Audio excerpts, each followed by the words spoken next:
I've been a trucker for close to 15 years now. This happened to me in 2017. I was driving an overnight haul through the Mojave Desert in California, headed for a destination in Arizona. I think I was delivering appliances. I don't really remember. It was pitch black. Darkness in every direction. The headlights on my Semi were really dim at the time, and I'd been putting off getting them fixed forever. Usually I couldn't tell the difference, but since there were basically no other cars on the road, it was much more obvious. I remember having to strain my eyes every few minutes to make out the road in the distance that could have been a horror story in of itself. I was debating ping over for a couple hours and waiting for sunrise, but I didn't want to waste my time. I desperately needed the money at the time, so I kept driving. Even though it wasn't fully safe, I figured since it was basically a straight line, it would be okay. I think it was about an hour before sunrise when I saw something approaching fast. In the distance, worried about hitting an animal, I slammed on the brakes as my truck screeched to a stop. I realized what was in front of me, a car with its hazards on. The weird thing was that it was in the exact middle of the road, like literally on the double yellow. What was even weirder was that the passenger door was wide open. My truck stopped, maybe a foot, before hitting it. Not to toot my own horn, but I'm a pretty fearless guy, and I know my way around a bar fight. Because of this, I wasn't really scared when I saw the car. I was more curious than anything. I thought maybe someone needed a jump or something, so I reversed the Semi and pulled over.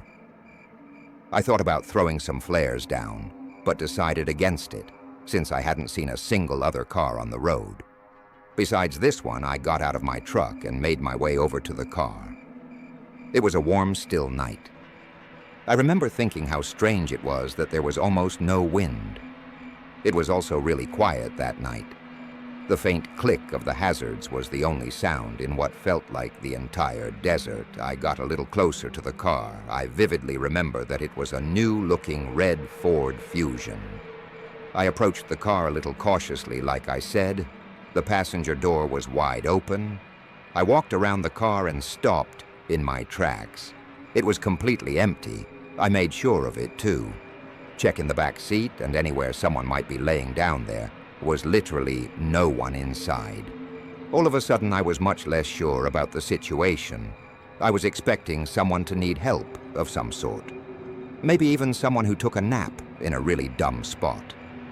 I certainly wasn't expecting this, though. The car was literally empty. I cast a few glances over my shoulder. Feeling a lot more uneasy, now I kept whipping my head around. Looking in every direction, I felt like someone was going to charge me or something. The problem was, it was so dark that I couldn't see that far in front of me, except for what was lit up by my truck's headlights. It was eerie. I waited a while longer, thinking about getting back in my truck and forgetting about this whole thing. Someone was out there somewhere against my better judgment. I decided to keep investigating. I looked inside the car, but everything seemed completely normal. The key was even in the ignition. Although the engine was turned off, I got back out of the car and made my way over to the trunk. Might as well have a look. I figured I went to open it, but it wouldn't budge, locked. I grabbed the key out of the ignition and unlocked the trunk. Still, though the thing wouldn't budge, it was jammed from the inside. Somehow I opened the back door and tried getting at the trunk through the back seat. To my surprise, it actually opened. There were 3 squish garbage bags back there, along with a rope that was tying the trunk closed. I remember glancing one more time over my shoulder before reaching for them. The coast was clear. I must have been within 5 inches from one of the bags when the loudest gunshot I've ever heard rang out into the night. I slammed my head on the roof of the car in shock. I didn't even think I threw the keys on the front seat and got out of the car as fast as I could, as I was climbing into my Semi. I heard a grungy voice yelling in the distance. He yelled, "Hey, A bunch of times, and his voice seemed to be quickly approaching. I scrambled into the semi and turned it on. I threw it in gear as fast as I could. I remember cursing a bunch of times as the engine initially stalled, and that's when I saw it. As my truck began pulling out, I saw a person standing at the trunk of the car. It was a short, husky guy with red hair. He was wearing overalls and shin-high boots. In his left hand, he was holding a small shovel in his right. There was an old-looking hunting rifle. We locked eyes for a few seconds as my truck began to drive past him. He didn't move. I remember him not looking crazy or anything. He had this worried look on his face as I passed him. He dropped his shovel and started waving his hands. He yelled, "Wait," a few times, but I wasn't staying there another second. As I drove away, I watched in the rearview mirror as he ran after my truck. For a few seconds before sprinting back to his car, it was clear he wanted me to stop. But there was absolutely no way I was going to do that. I stepped on it, pushing the semi much faster than I should have. I drove for like 5 minutes and started to think I was in the clear. But then I saw headlights fast approaching behind me. I remember feeling more scared than I've ever felt in my entire life. I called the police and told them what happened to the best of my ability. That's when the car was basically right on my tail. It started honking like crazy at me. I honestly didn't know what to do, so I just kept driving, praying to God he wouldn't try and ram me. After like 15 minutes of this, he cut in front of me and hit his brakes, forcing me to slow down. I was just about to crash into him when finally some flashing police lights appeared ahead. The Ford veered off to the right and sped into the desert, disappearing from sight.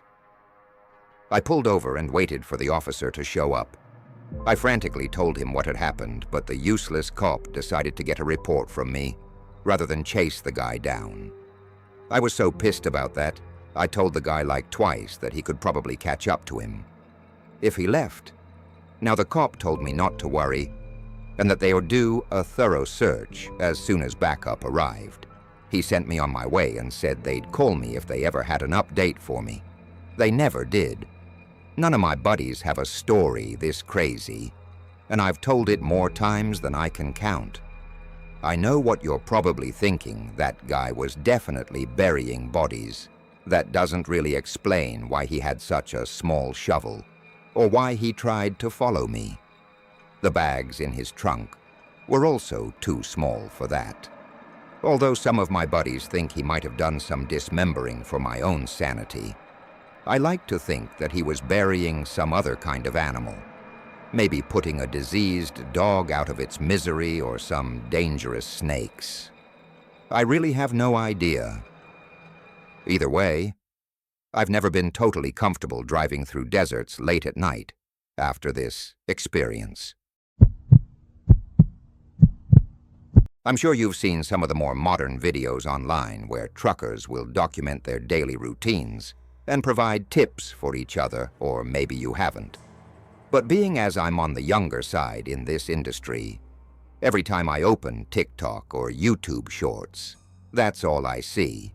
I won't get into it, but I had to drop out of a pretty prestigious university for some personal reasons, and people always tell me I could have been more than a trucker.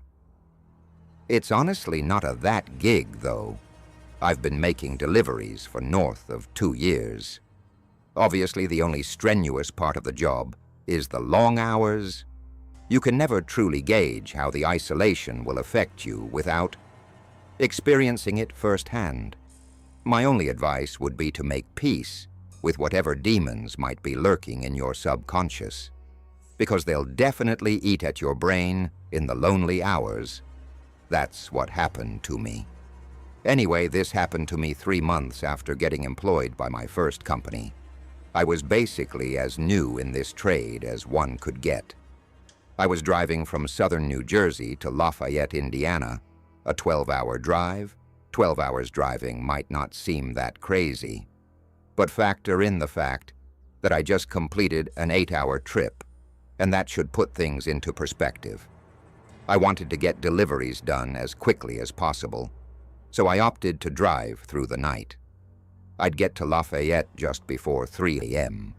Things were going smoothly. There were virtually no other cars on the road, so I was able to push the send me a little faster than normal about halfway through the drive. I remember reaching down at the center console to chug a Red Bull, but there weren't any. Of course, I had forgotten to restock my truck after completing my previous delivery after slapping my dashboard a few times. I groaned in frustration, knowing I'd have to stop somewhere. There was nothing I hated more than having to make stops during my drives. I might be unique in this, but I always get exponentially more tired when my vehicle is immobile. Even if I'm only stopped for like 20 seconds, after glancing up at the navigation, I figured I had no choice. Either fall asleep on the road or stop and get an energy drink in my brain. Those options were pretty much equivalent. Reluctantly, I pulled into the first service stop I saw. I had literally no clue where I was, and probably somewhere in Ohio. At this point, too late, I realized this wasn't actually a service stop. It was what looked like an abandoned gas station and a repurposed convent store. Not sure if there's any better way to describe it. Either way, it looked like there was another quick-stop store not far up the road, so I figured I'd go there if anything. I parked the Semi and made my way over to the first convenience store. To be completely honest, I was expecting one of two things to happen. Either the place would be open or the door would be locked. You can imagine my surprise then when the door swung open into a pitch-black store. I looked around, hoping maybe I'd get lucky, and there would be a drink or snack left behind. Just before I was about to turn around, my eyes adjusted to the darkness, and I picked up on a faint glow emanating from the corner of the room. I made my way over to it, and the glow turned out to be coming from a back room of some sort. Curiosity got the better of me, and I opened the door slowly to my pleasant surprise. There was a plugged-in refrigerator against the wall. Eagerly, I opened the door but found nothing. Literally. Nothing. The shelves had literally been removed, like the whole appliance had been gutted. As I was shutting the door, I was 90% certain I heard a clatter from the main room like something hitting the floor. I froze for a good 10 seconds had I imagined it. There was no way. Quietly, I walked back into the main room and looked around.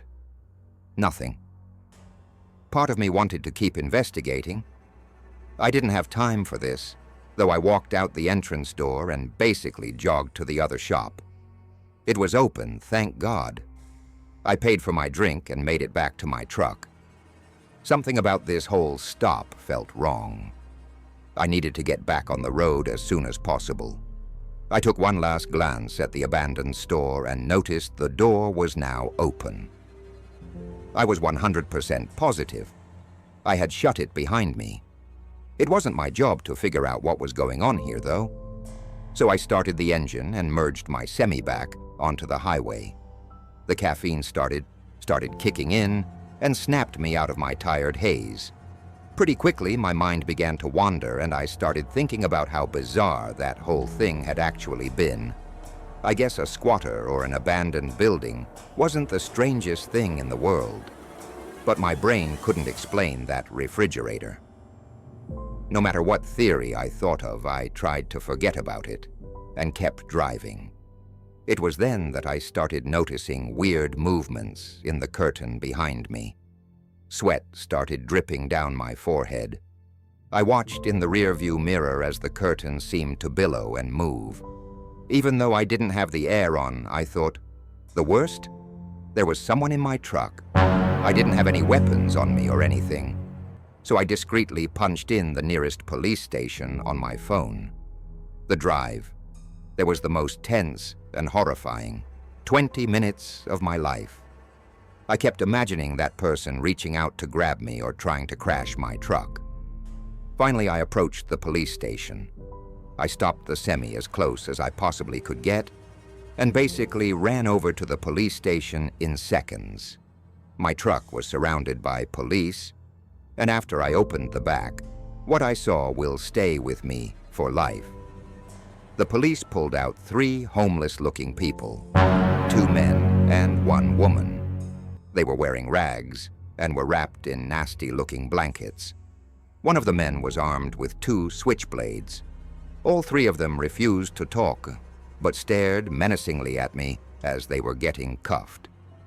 I have no idea what they wanted. I don't think I'll ever know. My name is Kevin. I've been a trucker for variant companies for the better part of 15 years. Now things have become pretty routine at this point.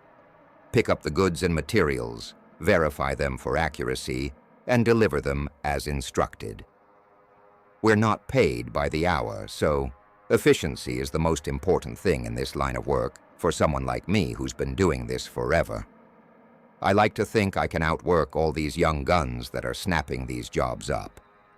This isn't always great, though. Usually I push myself to the absolute limit when it comes to functioning on barely any sleep.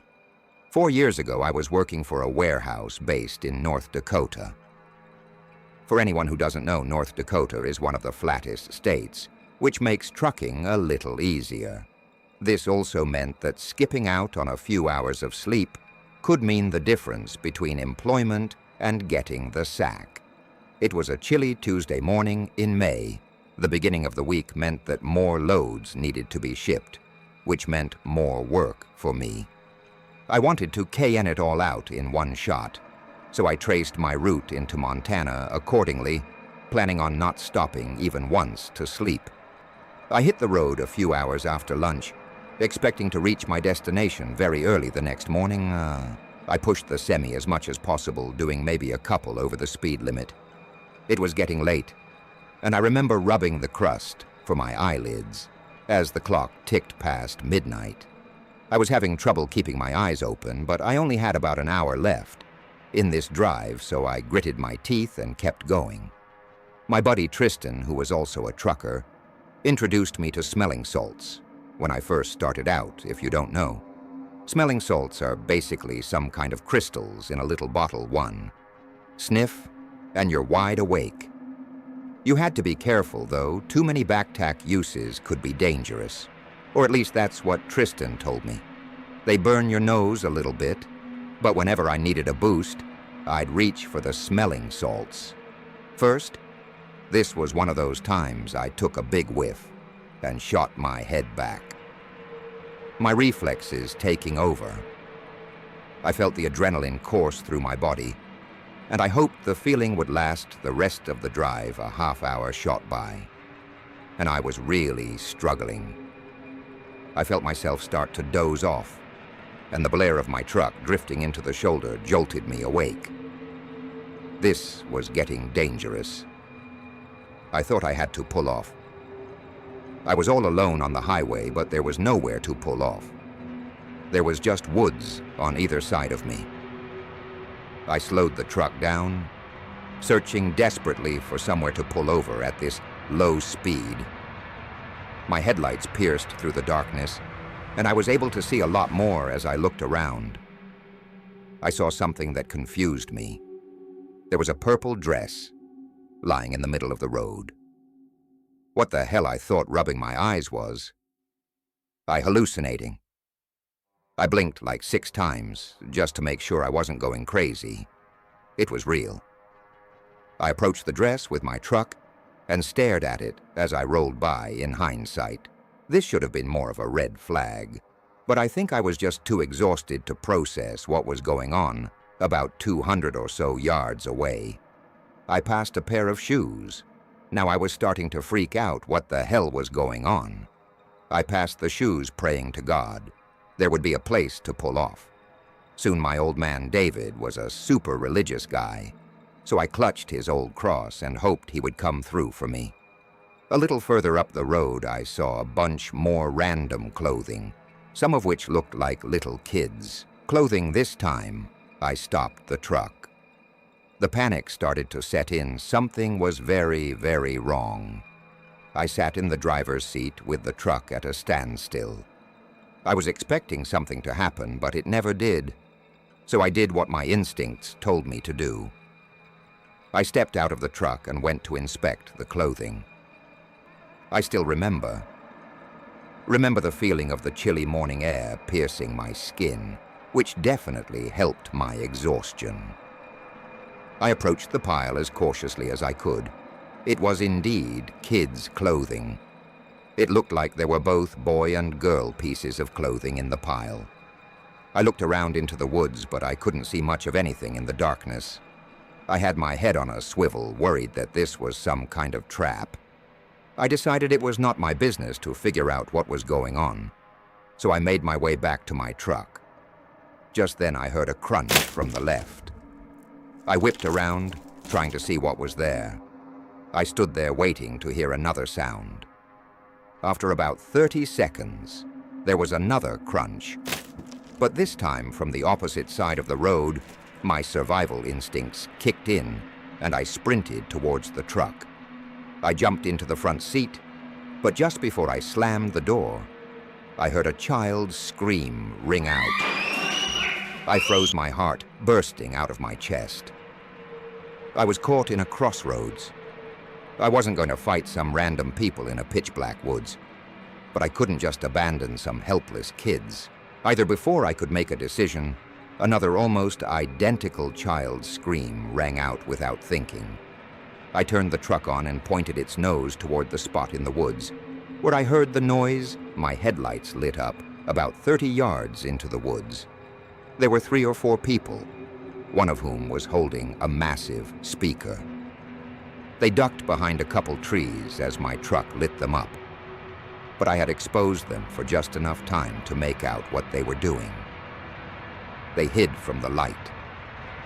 Before I could really make out any distinctive features, but I swear on my old man David's grave, they were holding up a speaker trying to lure me into the woods with a fake kid screaming.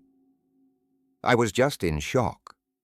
I just sat there staring at the trees those people had just hid behind. I reached for my phone to call the police, but before I finished dialing, I heard a thump from the body of the truck. Someone had thrown something from the other direction. Soon I was done. I turned back to face the road and slammed on the gas as I sped off. I could make out a person on the other side of the road.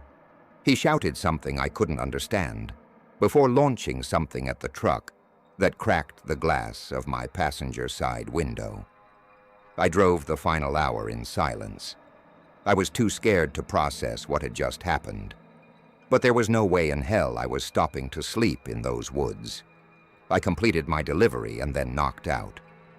I must have slept for 10 hours straight. When I woke up, the first thing I did was call the police, who told me they'd investigate those woods and give me any updates. I then thought about the whole thing and how stupid I was to get out of my truck. I should have just minded my own business. But the thought of some kids being kidnapped or worse was just too much for me to ignore.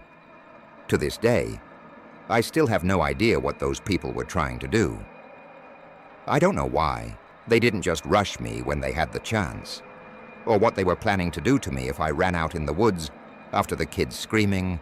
And all my years of being a trucker, nothing has ever come close to being as strange or downright terrifying as this experience.